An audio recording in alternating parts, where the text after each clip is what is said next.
Selamat siang Pak Petrus. Selamat siang Bang Fadil. Ya, Pak Petrus, kita berbicara masalah ekonomi, konteksnya tidak terlepas dari masalah hukum.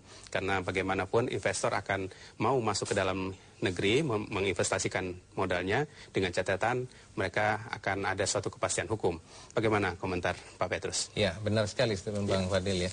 Jadi kalau saya boleh menganalogikan antara ekonomi dan hukum itu bagaikan seperti fondasi dan tiang-tiang panjang dalam suatu negara. Nah, sepanjang semua usaha-usaha hanya diarahkan kepada pemulihan ekonomi atau pertumbuhan ekonomi tanpa memperhatikan fondasi dari tanah itu sendiri, saya kira akan tetap goyah. Nah, antara hukum dan ekonomi itu kaitan seperti itu, fondasi harus kuat juga. Ya, itu berarti aplikasi penegakan hukum, aplikasi peraturan-peraturan di bidang ekonomi harus sungguh-sungguh menunjang dan kokoh. Ya. Kadang di masyarakat punya satu konsep seolah-olah ekonomi harus lebih diprioritaskan sedangkan hukum ditinggalkan. Ini kan suatu ibarat mana telur mana ayam ini yang duluan. Bagaimana menurut konsep Pak Petrus ini? Iya, saya kira kembali kepada political will.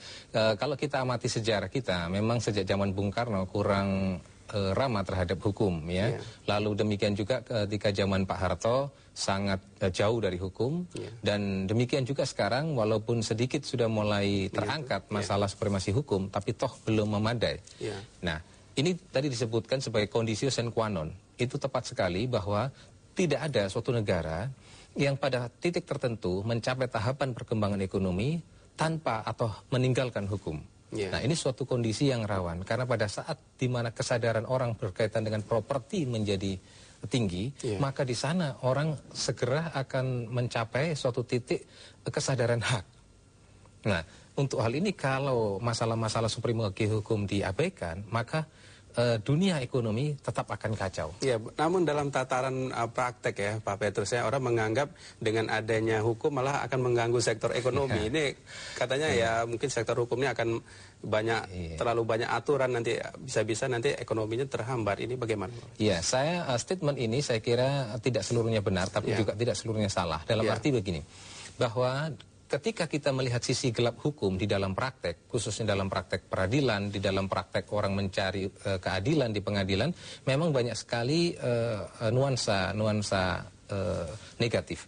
Tetapi kalau orang sadar bahwa hukum itu bukan hanya yang bekerja di pengadilan, melainkan juga ketika orang berbisnis, ketika orang melakukan berbagai kegiatan-kegiatan usaha, memerlukan aturan-aturan main, justru dia mencegah terjadinya masalah, terjadinya suatu konflik. Nah, demikian juga ketika hukum di bidang ekonomi atau hukum yang berkaitan dengan seluruh kegiatan-kegiatan ekonomi ditata dengan baik, maka dia justru menunjang, mendorong dan memberikan suatu kondisi yang kondusif untuk dunia usaha dan dunia perekonomian umumnya. Demikian. Jadi mungkin sisi ini yang harus seimbang di dalam mengkritisi keadaan.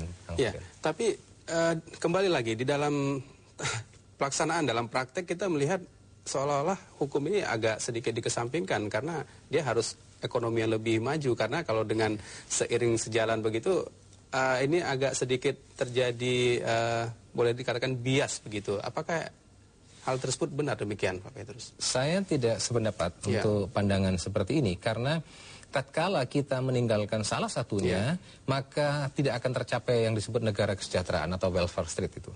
Jadi untuk mencapai suatu negara kesejahteraan, maka kedua-duanya harus berjalan simultan. Baik.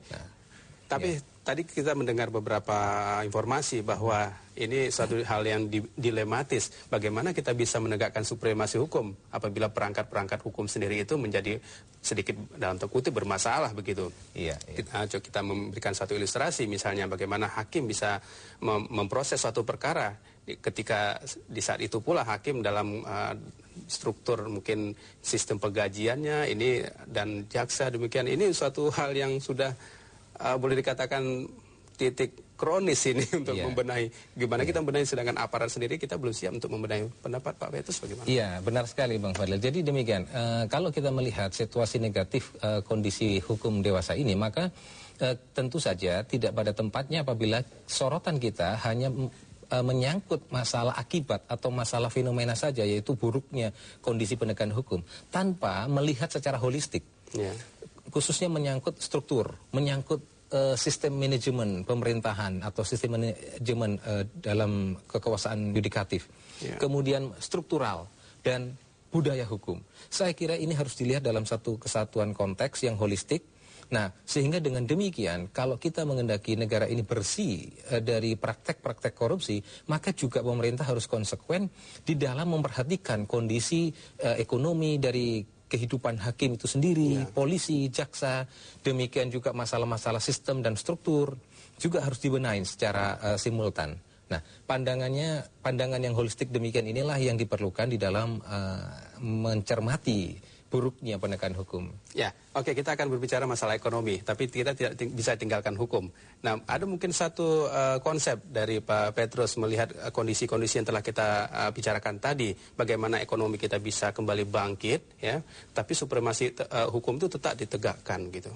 Iya, iya, tepat sekali. Jadi saya kira kita mulai berangkat dari suatu sistem top down. Saya melihat bahwa negara kita paternalistik. Jadi kalau kondisi-kondisi lingkungan di tingkat atas itu terus-menerus tertata dan kemudian terkontrol dengan baik oleh partisipasi publik, maka ini akan terus menciptakan suatu kondisi yang ke bawah juga akan baik. Tetapi saya percaya bahwa kita tidak bisa menciptakan suatu keadaan yang baik kalau sistemnya sendiri tidak baik. Nah, saya percaya bahwa sistem lebih dahulu yang harus diatur sedemikian rupa sehingga di tingkat atas dibenahi dengan baik, lalu terus merambat ke tingkat bawah. Nah, di dalam rangka ini maka partisipasi dan pemberdayaan rakyat di bidang ekonomi, yaitu khususnya mempersiapkan mereka supaya memiliki keterampilan-keterampilan, kemudian akses juga ke dunia perbankan, kemudian akses terhadap informasi, ini tetap harus didistribusi sampai ke level paling bawah. Ya, sehingga rakyat menjadi berdaya, lalu dia masuk ke dalam suatu kegiatan ekonomi dan bagaimana menciptakan suatu gambaran atau suatu mentalitas bahwa rakyat lebih gemar menjadi wira swasta daripada menjadi pegawai negeri. Nah, situasi perubahan mental ini tentu memakan waktu.